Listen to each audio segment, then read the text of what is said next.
आपने सुना कि कावेरी जी अपनी तीनों बेटियों ईशा, मोहिनी और सुहाना की शादी 3 घर जमाई लड़कों के साथ करवा देती है। उन्हें लगता है कि ये लड़के शायद घर का कामकाज संभाल लेंगे, लेकिन उनके तीनों घर जमाई बहुत आलसी थे। वो नौकरी भी नहीं करते थे और बाहर का काम भी नहीं। कावेरी जी ने अपनी बेटियों से कहा कि वो प्रेगनेंसी का बहाना बनाकर अपने पतियों को सबक सिखाए। अब सुनिए आगे। मम्मी, आपने जैसा कहा था हमने वैसा ही किया, लेकिन देखिए ना, विवेक का हाल तो वैसा का वैसा ही है। घर में ना सुबह का नाश्ता बनता है और ना खाना। नौकरी पर जाने की बात करूं तो खाने को दौड़ते हैं मुझे। हाँ मम्मी, मैंने भी सुमित को कितनी बार कहा कि अगर नौकरी नहीं करनी तो कोई छोटी सी दुकान ही खोल लो। घर का खर्चा कैसे चलेगा? देखो दोपहर के 12 बजने आए और जनाब अभी तक सो रहे हैं। हाँ मम्मी, ईशा और सुहाना ठीक कहती हैं। अविनाश का भी यही हाल है।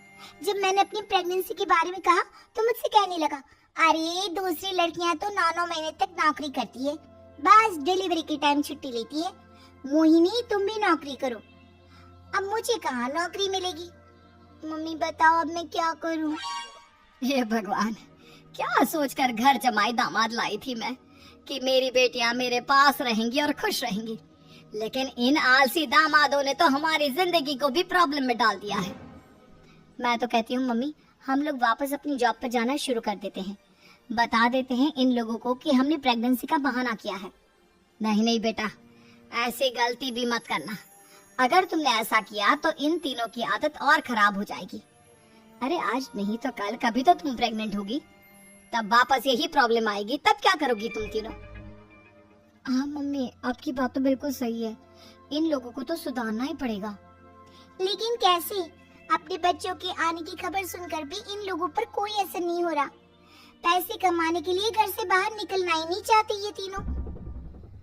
अब मेरे दिमाग में एक प्लान आया है। तुम तीनों चिंता मत करो, उन तीनों को बुलाओ, फिर मैं बात करती हूँ। थोड़ी देर बाद कावेरी जी अपने तीनों दामादों को सामने बुलाकर अपनी बात कहना शुरू करती हैं। अविनाश, सुमित और विवेक, देखो बेटा, मैं ना तुम तीनों से बड़ा प्यार करती हूँ, इसीलिए तो तुम्हें घर जमाई बना कर रखा है मैंने। अरे मम्मी जी, सीधे सीधे कहिए ना, क्या बात है? प्यार तो हम भी आपको बहुत करते हैं। अरे मम्मी जी, आपकी इज्जत भी बहुत करते हैं। अरे भाई, आपके जैसी सास और कमाने वाली बीवी सबको मिलती है क्या? हाँ मम्मी, विवेक और सुमित ठीक कह रहे हैं। आपकी बेटी से शादी करके मेरी तो जिंदगी ही अच्छी हो गई है। जानती हूँ मैं, और ये भी जानती हूँ कि तुम तीनों अपनी अपनी बीवियों से बहुत प्यार करते हो। बेटा, बात ऐसी है कि हमारे कुल गुरु ने कहा है कि प्रेग्नेंट होने के बाद मेरी तीनों बेटियां शुरू के 4 महीने हमारे गांव में जाकर रहेगी, जहां मेरे चाचा जी रहते हैं। अरे लेकिन क्यों मम्मी, गांव में जाकर रहने की क्या जरूरत है इन तीनों को? वो क्या है ना बेटा, हमारे परिवार को एक श्राप है। अगर मेरी बेटियों ने यहाँ पर बच्चा पैदा करने की कोशिश की तो उनके बच्चों को कुछ भी हो सकता है।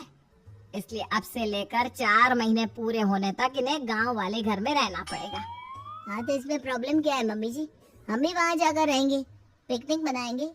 अरे भाई, बीवी जहाँ हम भी वहाँ। हाँ यार, आइडिया तो बहुत अच्छा है। शहर की जिंदगी में रह रहकर परेशान हो चुके हैं, अब कुछ दिन गांव में बिताएंगे। तुम लोग समझने की कोशिश क्यों नहीं करते?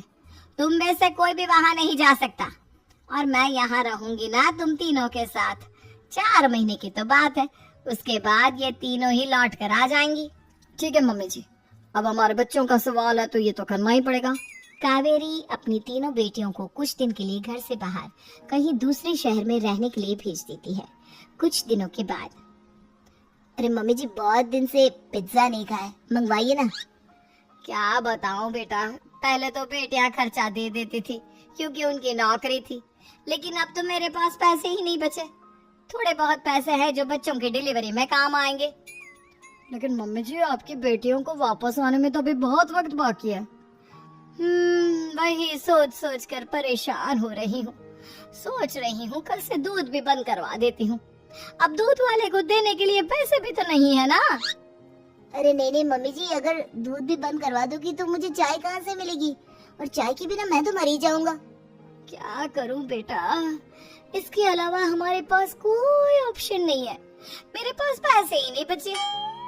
इस तरह कावेरी जी धीरे धीरे अपने तीनों दामादों को पैसे देना बंद कर देती हैं और घर में खाने पीने की चीजें लाना भी बंद कर देती है। अब वो तीनों बुरी तरह से परेशान होने लगे थे और इसलिए एक दिन तीनों प्लान करके घर से बाहर निकलते हैं और बाजार में जाने के बाद यार अच्छा खाना खाए हुए कितने दिन हो गए, पता नहीं कब अच्छा खाना मिलेगा। हमारी बीवियों के जाने के बाद तो हमारी हालत भिखारियों जैसी हो गई है यार। कुछ भी हो, मुझे तो आज पिज्जा खाना ही खाना है।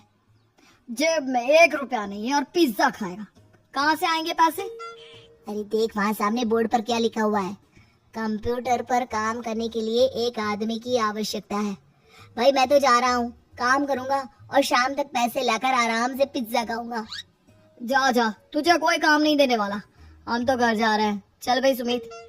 सुमित और अविनाश वहाँ से चले जाते हैं और विवेक उस कंप्यूटर शॉप पर सारा दिन काम करके 5,000 रुपए कमा कर घर लौट कर आता है और अपने खाने के लिए अच्छी अच्छी चीजें भी लेकर आता है। ये देखकर विवेक और सुमित के दिल में भी कुछ पैसे कमाने की इच्छा जागती है।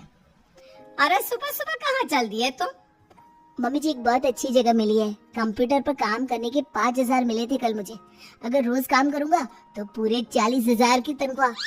अरे वाह, ये तो बहुत अच्छी बात है दामाद जी, आपको जाना ही चाहिए। सुमित और अविनाश विवेक को इस तरह तरक्की करते देखकर परेशान हो जाते हैं और वो दोनों भी काम की तलाश में निकल पड़ते हैं। धीरे धीरे उन दोनों को भी काम मिल जाता है। अब कावेरी के तीनों दामाद छोटी मोटी नौकरी करके अच्छा पैसा कमाने लगे थे। एक दिन कावेरी उन्हें अपने पास बुलाती है। अरे वाह, विवेक 40,000 कमा लेता है, अविनाश 60,000 और सुमित तुम भी 40,000 के आसपास कमा ही लेते हो। कुल मिलाकर तुम अच्छे खासे पैसे कमा रहे हो बेटा। हाँ मम्मी जी, बहुत मजा आता है जब महीने के एंड में मोटी रकम हाथ में आती है। पूछिए मत मम्मी जी, घर में रहकर रोटी बना बना कर और तो जैसा महसूस होने लगा था मुझे तो। हाँ बेटा, तुम तीनों की बात तो बिल्कुल ठीक है और जानते हो अब तुम तीनों की पत्नियां भी वापस लौट कर आने वाली है। लेकिन मम्मी जी अभी तो उन्हें गए सिर्फ 2 महीने हुए हैं, आपने तो कहा था वो 4 महीने के बाद लौट कर आएंगी।